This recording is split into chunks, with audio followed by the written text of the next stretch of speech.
through some successes and sticking points, and just from hearing the different people that are participating today, I know that many of you have already tried to use some of these scenarios, so we'd love to hear what's worked and any tips you have for others in making it work even better. And then we'll end up with a question and answer session and any final tips. So I'm going to hand this over to Charles, and he can explain the ARIS app issue. Hello, I'm Charles Luckenwell. I'm one of the programmers. So at the end of October, the app we used, the free app that we used that was developed by a group in Madison called ARIS, they pushed out an update that kind of made our scenarios look strange, funny, and sometimes things were too small and sometimes things were too big. So we let them know about our issue, and they've been working on an update to help fix our issues. And they're about ready to release a beta test for us to test near the end of December here, and then in turn we'll give them the official okay, and they should be able to push out a new version of the app in January sometime. So what this means to you is that right now some of the everything should work okay. It just might look a little strange. Sometimes things will be too big. Sometimes things might look a little too small. We just have to kind of power through this until the new app is released. The other thing you should know is that things work best when all the iPads are on the latest iOS version, Apple system software, which I think just released iOS 10.2, and I did a little bit of testing today, and that seems to work fine. And the latest ARIS app, it's always good to have that too, and I think that version right now is 2.2.4, or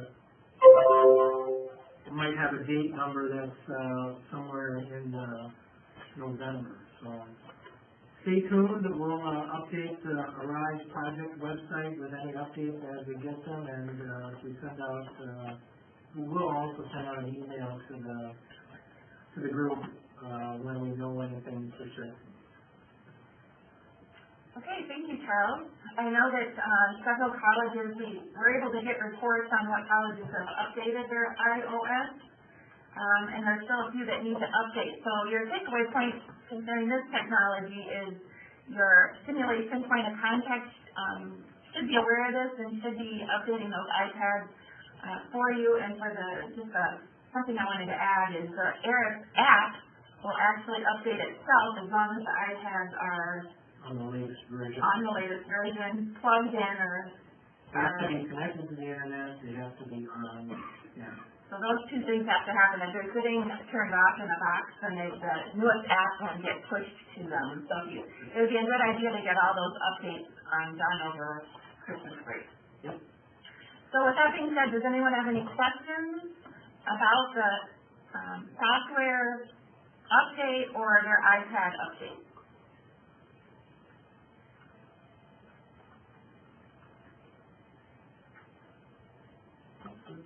Okay, sounds good. Thank you, Charles. So now let's go on to the documentation walkthrough. And here's a sample we're going to be showing you here on the next slide. There we go. This is an example of pediatric pain management. And for those of you that started out with us with the original Arise scenarios, this was actually one of the original storylines, but it's been revamped based on feedback we received over the first year. So if you formally use this one, I think you'll be happy to see some of the changes that we've implemented. So all of the teaching plans start out with the same kind of format with the cover page. So it'll have the storyline, it will have the estimated time that it takes to run this simulation, both in terms of what simulation, we're getting some more feedback. So how long it will take in the simulation session, and then how long the debriefing is. And as you are all aware of, the debriefing, according to INACSO standard should be just about as long as the actual HTS session. And you'll see at the end of the teaching plan, we've provided several suggested questions that you can use during that debriefing process. The next most important thing you can see is the scan to begin QR code, and that's what's going to get you into this whole section. Once you're in there, it's really up to you how you want to run it. And that's one thing I want to stress today, is that even though we've set these up to run through different states, it's really been designed for maximum flexibility. So once you scan and get in there, you might decide just to stay in state 1 and spend your simulation time looking through the EMR portion and prioritizing orders and things like that. So it's really up to you to hone those learning objectives to what you want your students to achieve in that session. So following that QR code underneath is just a brief scenario overview of what's going on within this session. Now for this particular storyline, Pediatric Pain Management, for each level there is an A or a B. And the A levels have all been written so that there's a live family member present, or an actor I guess we should say, to play the part of the patient's parent. The B scenarios have all been written so that there are extra video clips that can be used to help students do some therapeutic communication and possible teaching with a parent. All right, so let's go to the next page. Oh, yeah, keep going. Forgot the arrows were there. Here we go. That's okay. Next page is the learning objectives. We always start with learning objectives specifically for this scenario. And again, you can hone those to what you want your students to accomplish. The second part is the curriculum mapping. So we map it to each discipline's program outcomes. In this case, this is a nursing scenario. So these are the WTCF nursing program outcomes that are addressed. And then followed by that are all the different courses and course competencies that are addressed within this scenario also. So you'll see the same kind of outcomes or courses also labeled for medical assistant or paramedic, etc. Next page is the simulation setup. This is really for your simulation technician and helping them to know how to set up the environment, the basic patient profile, any kind of supplies that are needed. There we try to list out the medications that will actually be used during the scenario. As some of you have looked through some of the different teaching plans, you know, some storylines have a lot more medications than others. But the ones that we actually anticipate the students to be using and scanning will be listed in this section underneath supplies. And that's just another page of the supplies. So, okay, next page is QR codes. And you can click again actually after this one. These first three you really won't need to be using. These are already the start, the scan to begin code is that same code. The patient QR code is automatically embedded within the scenario so that you'll see a patient video, you'll see a report video. But we do put these here because, like we said earlier, with designing these for maximum flexibility, some instructors may just want to use the report and have students practice gathering significant information out of the report. So they would scan to begin and then just play the report. So those are there just, you know, as needed. Otherwise, the other QR codes are ones that are going to be actually used within the scenario. It's up to you as an instructor. Some of them you might want to tell the students about. Others you may want them to find. For example, in the end-of-life scenario, we have a wound, a sacral wound, and you know, I can see where you would put that in the sacral area and let them do a skin assessment, and if they do an appropriate skin assessment, they'll find it. Otherwise, that would be something to talk about, is like, you know, make sure you do a full skin assessment on admission. So those are the QR codes. The smaller, like the one at the bottom, the ondansetron or the morphine or the acetaminophen, those are really intended for the simulation technician to print out, and you can actually make them quite small, and you can fit it on a unit dose package so that when students are going through the scenario, just like they would in practice, they're going to be scanning the patient's armband for patient identification, followed by scanning the medication, and that's really what those are intended for. Okay, now we're through kind of the setup. So now Every teaching plan is going to be set up in terms of a pre-brief, followed by state, and then ending with a debrief. So the pre-brief you'll see is pretty similar across different scenarios. As we continue to evolve and grow, you'll see a little bit more verbiage in some of the later scenarios. But it does give you hints as the facilitator what QR codes are necessary and what are not. The level tab is another one that can be a little confusing. This one does not refer to the levels of the scenario. For example, pediatric pain management, there's level 1, 2, 3, and 4. Level 1 is intended to be really correlate to a first semester student, level 2 second, 3 for third, 4 fourth, etc. That's a different type of leveling than what the level tab is within the ARIS or ARISE software. Because this is built on gaining theory, people level up as they're accomplishing things within a game, and so this is what this tab was really modeled after. So there are certain things that must occur within the simulation in order for them to progress to another state. And what we really use those states to indicate is maybe a change in patient condition, where things might be changing in the background within the iPad. Maybe there's new orders coming through, but that's what signifies that transition, is that state change, which is the level in that case. Okay, and then medication QR codes we already talked about. There is a newer condition we've put in place for pediatric pain on going forward, and that is that when students scan the patient ID at the beginning of the scenario, like they always should, they are required to rescan if there's longer period of time than 2 minutes until they administer a medication, I guess is what I'm saying. So according to state practice, they're going to be scanning the patient ID and then scanning the medication just like they would in clinical. So do be aware of that timeout. They might need to rescan the patient ID. Another enhancement we have added in our many recent scenarios are the MAR hyperlinks. So in all the MARs that are located within the iPad, which you can see when we go forward here too, they're all hyperlinked to the Daily Med resource, which is housed by the National Library of Medicine. So current theory regarding simulation is kind of a hidden model kind of theory where you're not going to necessarily tell students, especially in the third or fourth semester, exactly what they're going to be doing in simulation, and so they might have some different meds that are ordered during the simulation where they wouldn't be able to look that up before they got into simulation. So this just provides a quick resource for them to look up the medication, mechanism of action, dosage, side effects, things like that.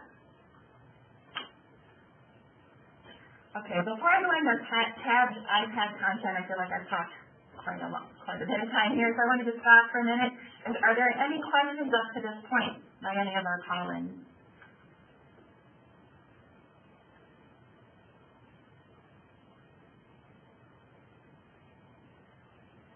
Okay, I'm going to keep rolling then.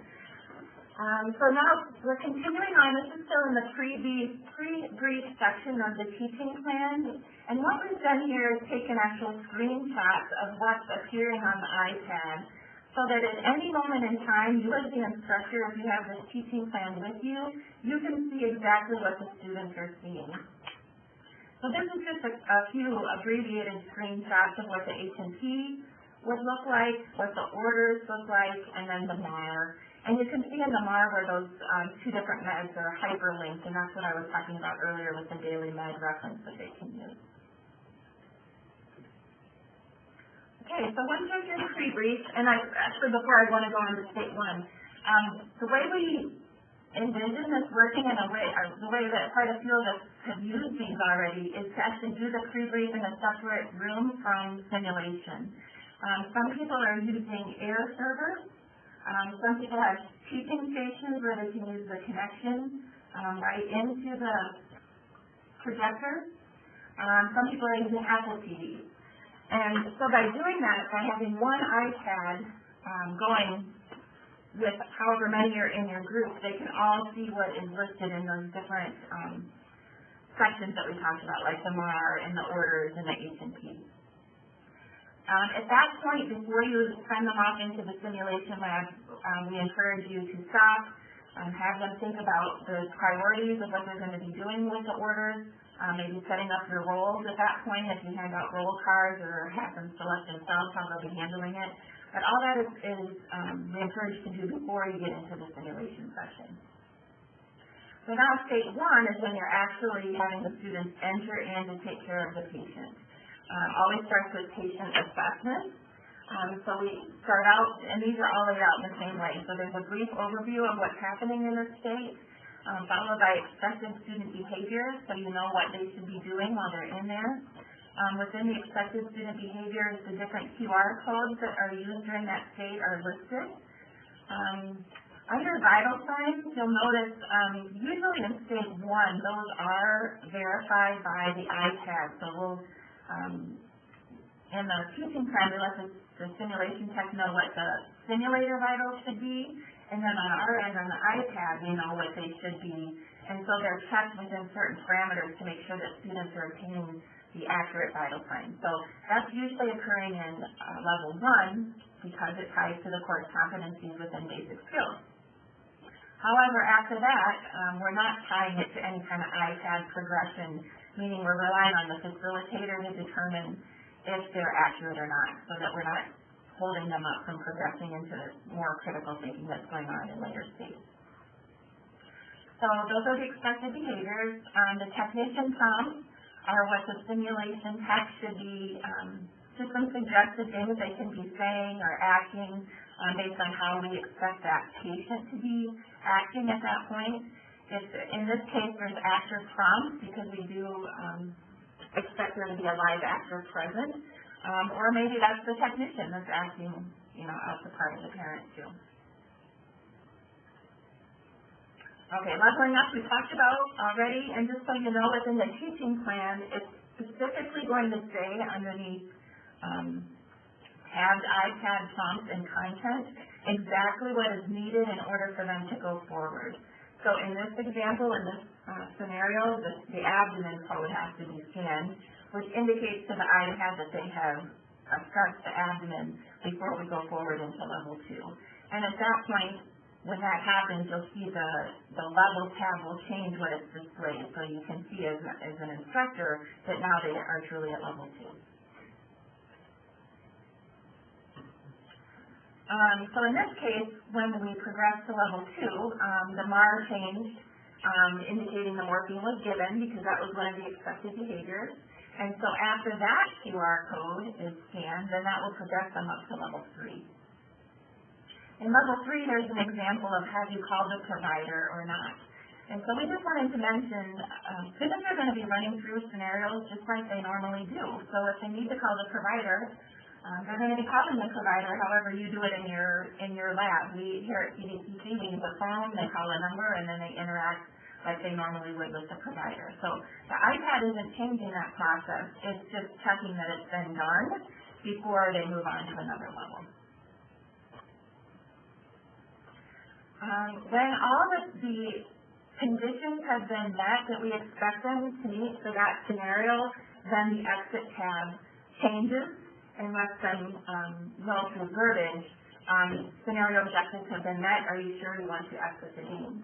If they haven't met all the objectives, then they will usually get a message like, are you sure you want to exit? All data has not been collected, or some sort of message like that, letting you know that there's other things they need to do.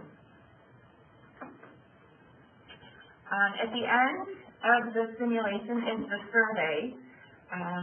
Now this will automatically come up on the iPad, but since we're finding that it helps to just use one iPad per group, we actually want to hear from all the students.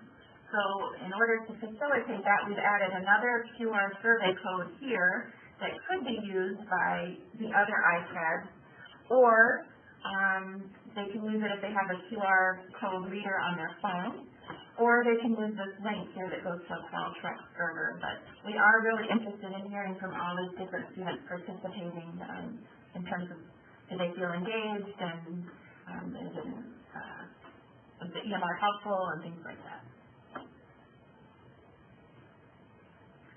So, a couple of these I've mentioned already. We have found it helpful to just use one iPad for the entire group. One thing that we discovered here at PDTC is we had a Wi-Fi, I guess, dead zone, is that what I call it now? Within the HPS lab that we were not aware of. And so the iPad was working fine within pre-conference, and then we get out into the simulation, and it would freeze up. And so we actually had to install another Wi-Fi router, in the area where the iPads were being used. So if you do see things like that happen where it freezes up, it could be related to your Wi-Fi. Because remember, for these to work, they're actually communicating with the aircraft, which is housed down in Madison, and so we need to have Wi-Fi. We did have a couple of questions about that. I mean, it is possible you can take the iPads into clinical situations. If maybe your patient census was low and you wanted to run a couple of scenarios, it is possible. It's just that you need Wi-Fi access. And of course, those would be more low fidelity type simulations then. Another success we've had, like I think I mentioned, is that we project that iPad onto a larger screen during pre-conference and then possibly even post-conference as you're going through your debriefing questions. And then, like I said, just reinforce to everyone that's using it, this is still like any other simulation how you would run it. It's just now we have the augmented reality pieces added to it with heart sounds, lung sounds, wounds. We have that EMR that's in place where they can look at actual orders as they change for the patient. But you're still doing all the other things that you normally do during simulation. We do recommend as faculty that you run through a scenario on your own before trying to do it with students, just to get used to connecting it to the AirPlay or Apple TV, however you're using it, just getting used to scanning the QR code, playing the videos. We do encourage you to keep a copy of the teaching plan in writing, just because it is possible with it being an app. Something could happen to your Wi-Fi, something could happen to the air servers, and you always want to have backup. So those are some of the tips that we found. I'd like to open it back up to the group and ask if anyone used any ARISE scenarios yet. Did you have any successes or any tips that you wanted to share with the group, or any other questions?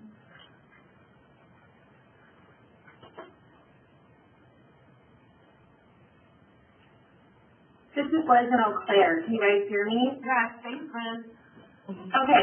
I actually had the opportunity to use one of your ARISE scenarios this semester with a group of advanced clinical practice students.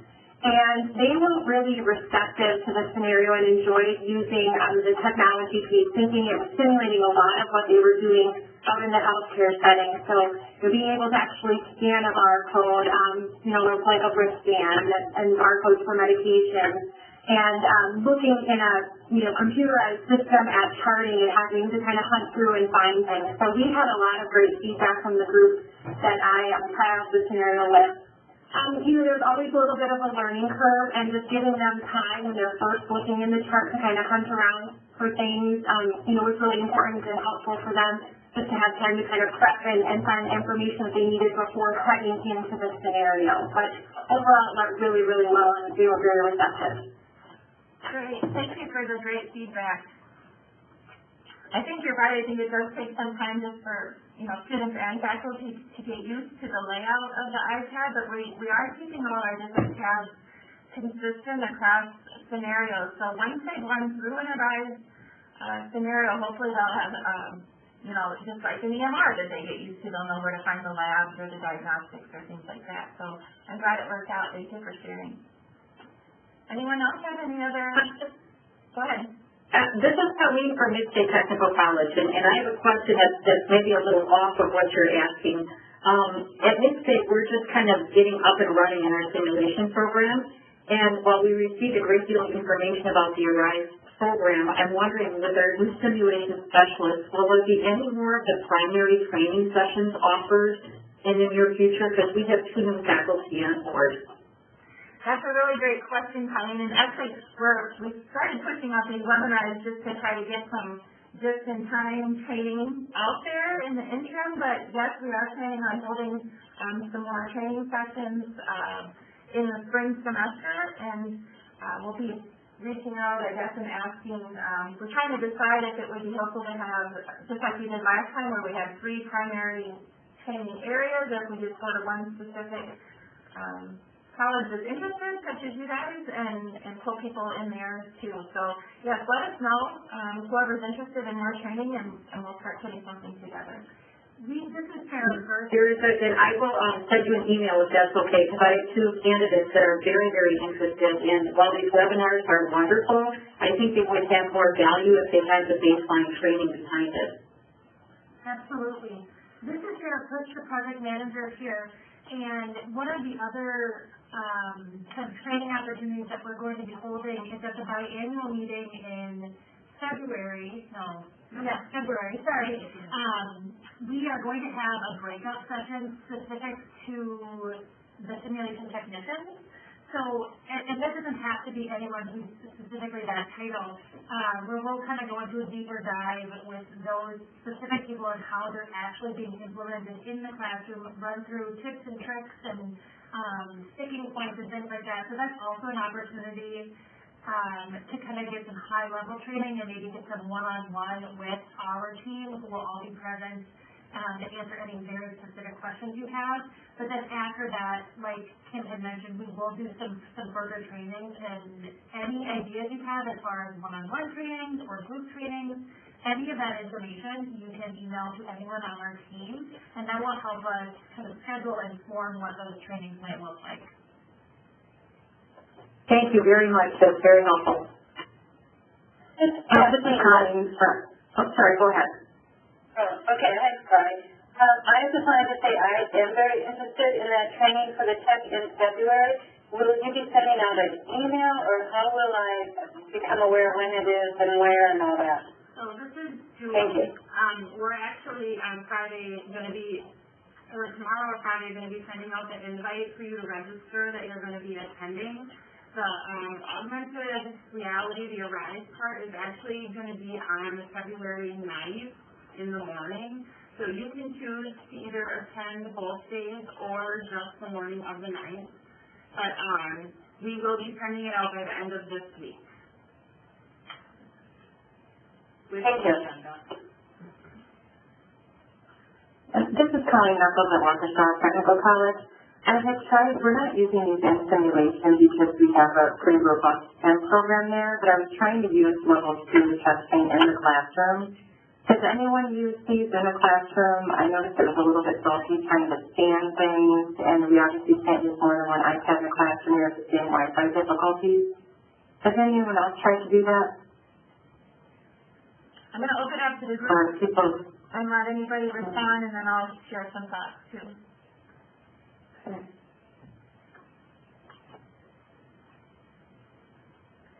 Not hearing a whole lot yet. One thing that's helpful is having a VGA connector is what we use just to pilot something where you connect that one iPad. That's how we at PDTC anyway. We connect it to our teaching station, and then we can use the projector to show the iPad. What we envision is coming in by scanning that scan to begin code. You can then use the tab content, like the EMR basically, and decide to go from there whether you want to, how far you want to go into the scenario with scanning QR codes, like we were talking about as medications and things like that. We're actually envisioning in the future maybe putting all the QR codes together kind of in a bundle for just the use that you're describing, so that the programming isn't tied to anything that's actually being scanned by the QR code, but it's all available to use as kind of an activity, a learning activity within the classroom too. So I guess I would encourage you to continue to try more and try not to do maybe as much QR code scanning if needed, and maybe not get through all the states that way if that's what's kind of holding you up with using it in the classroom. But I can see that it can be very helpful. The typical chest pain and the atypical chest pain, especially for complex health alterations when we talk about chest pain in that class. So. Okay. And then I had one more question if I could ask. On the iPad itself, when you log into the website, I don't see a place in order to teach faculty how to look up scenarios that they can log in. I know you can do it on your desktop or laptop, but am I missing something on the website being projected to the iPad? Has anyone else had issues with that?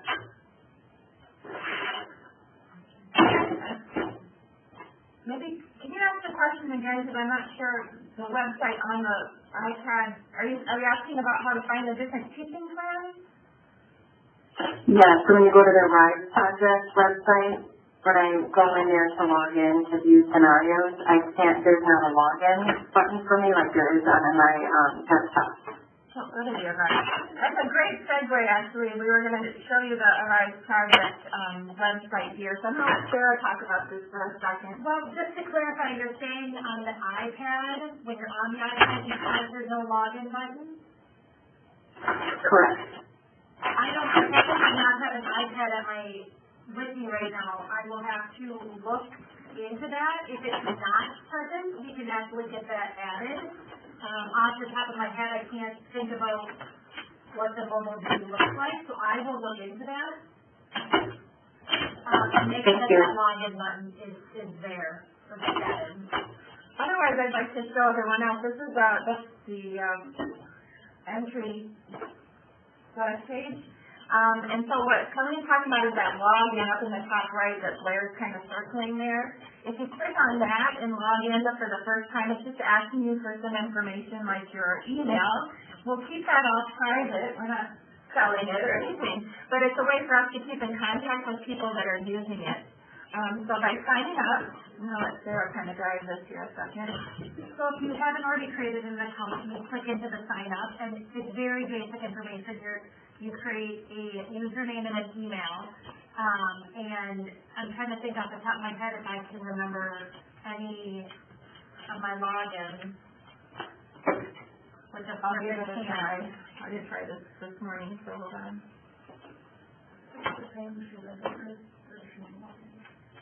Oh, yes, I do actually want the login, I'm sorry. Oh, thank you. I think I'll put my email in.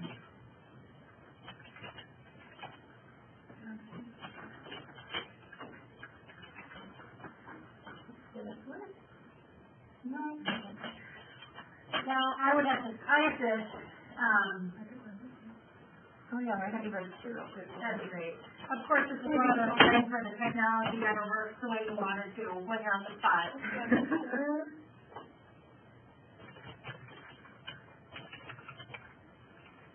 That might just be it later. You can use it too. Okay.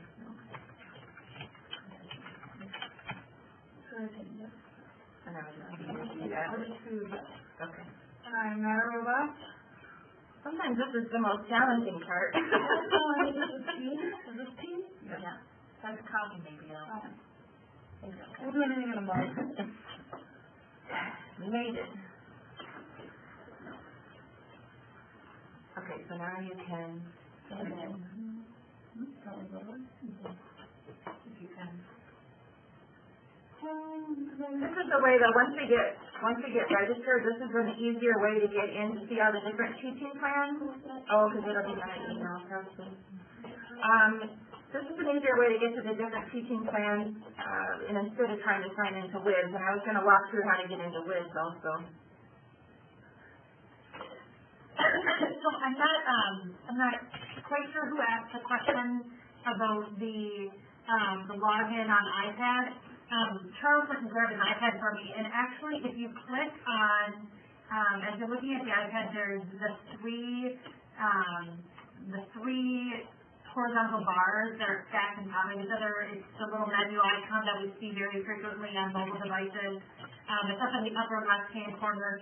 If you actually click on that, it's called a hamburger menu for anyone looking for a little nugget of web knowledge. If you click on the hamburger menu and then you'll see the navigation, there is some contact information, and then the last button on there is actually a login button. and I'm just going to quick verify to make sure that it actually works as I'm telling you this, and it does. So that's actually how you can log in on your iPad. I can make it a more prominent location so we can see that that login button more easily. But in the short term, before I can get that updated, there is a way to log in through that hamburger menu. Thank you for showing me that. Yes, absolutely. So this is, we're kind of demonstrating the process of how you get your code through your email. Nobody look at my password. I'm not going to do that. But that's how you can reset it to one that's easily memorable, I guess I should say. Now we should be able to log in.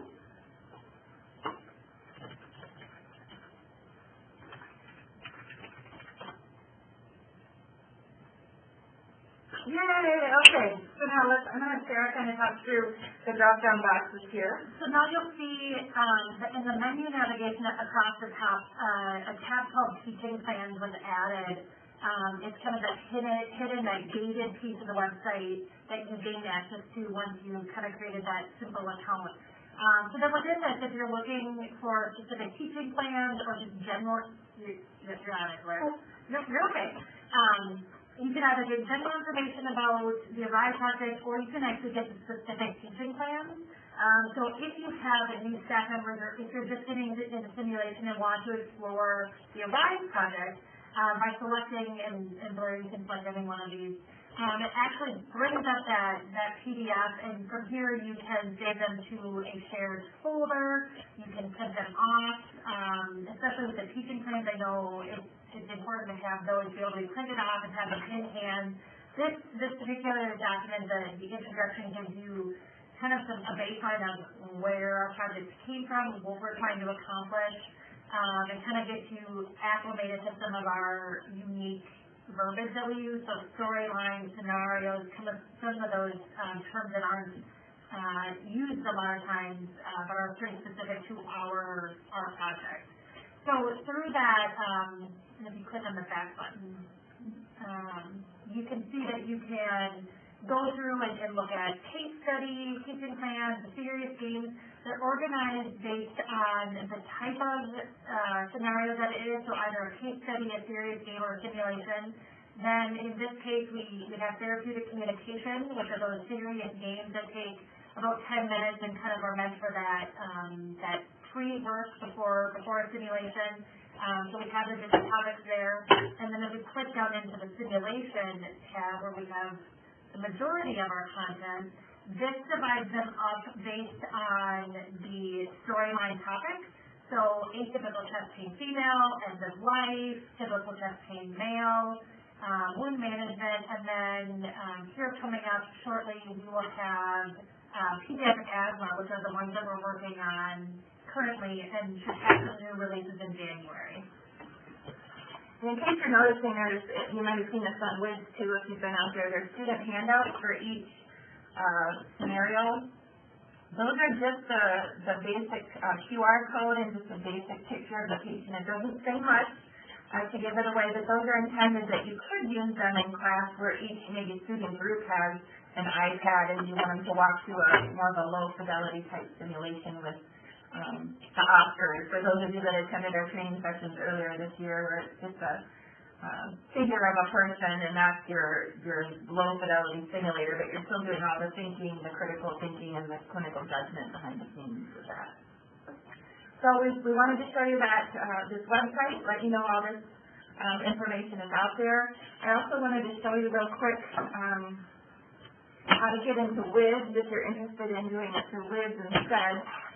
This is the sign-in for WIDS, and what you have to remember is you have to go to the repository login, and once you're there, under search, you can search for ARISE,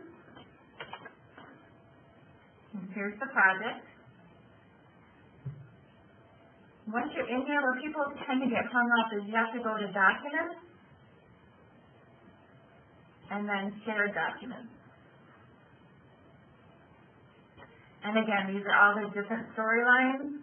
Once you click on a folder for that storyline, you'll see all the different disciplines that it has been written for. For example, this end-of-life one has been written for both nursing and EMT paramedics. Another thing, went that too far. I wanted to show you, we have there's one table that's out here that would be helpful if you're just starting to think about how to incorporate this into your curriculum. And so if you go into getting started, and then you want to go into curriculum mapping table. We put this out here earlier this semester, and what this does is go through the different courses across the curriculum and indicates which levels are appropriate for which course, keeping in mind that you'd be using low fidelity simulation for the theory courses. Something that we just put together this week I wanted to show you also, and this will be out on WIDS and the website hopefully in the next couple days, is just a quick description of the storyline name, a brief overview of each level. So for example, this pops up with atypical chest pain female. You can see this is the discipline. You can see that this is the level, and then just a really quick description. So this is intended to help you also fit these within the courses or clinicals that you're teaching. In addition to all of the augmented reality that we have in all scenarios, is the patient video, the nurse video, the EMR, and then those scanned QR codes for meds. Here's this column, augmented reality. Those are additional pieces of augmented reality that we have. Oh, thanks. Sorry, making it bigger for us. And now I made it too big. So if there's specific lung sounds or heart sounds or wounds that you're looking into incorporating into your classes, those are listed in that augmented reality column. And then that last column, if we can pull this over. Oh, I got it now. So pull this over. If you're interested in talking more about interprofessional education and interactions maybe with RT, or respiratory therapy, or providers, that would be indicated in that column. So you can look through all the different storylines that have been released so far and pick out the discipline. These are all sortable, also by level and discipline. So hopefully that's another tool that will be helpful to you in incorporating this into your classroom. Any questions so far?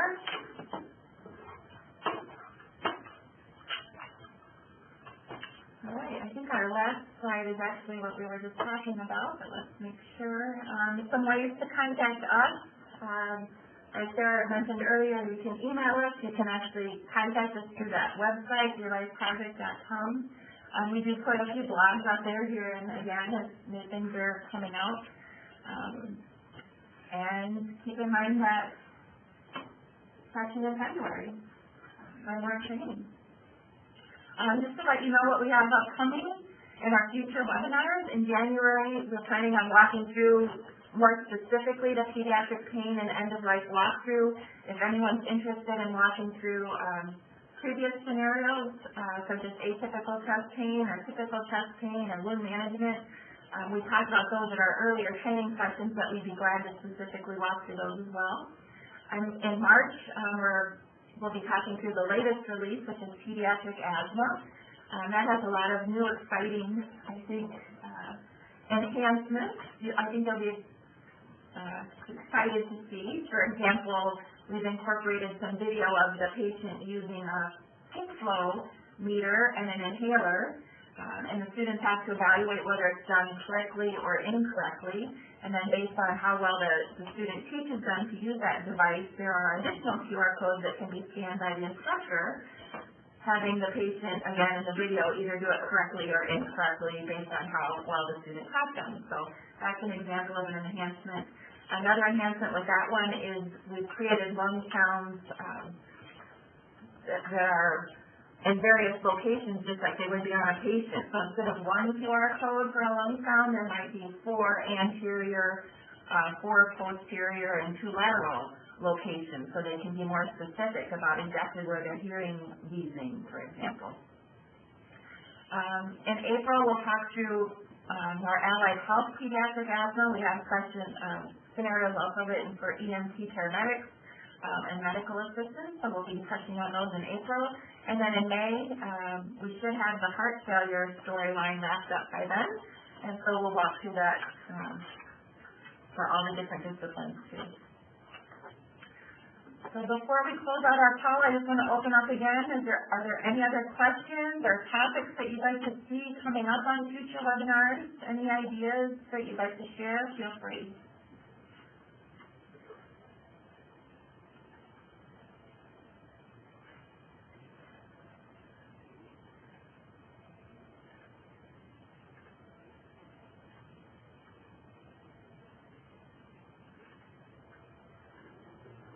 That was collected.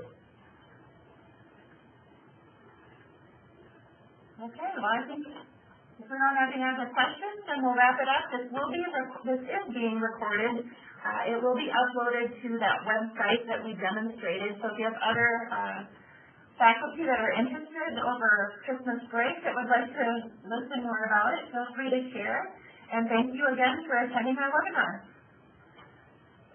Thank you, Kim, very much. This is great. Thank you.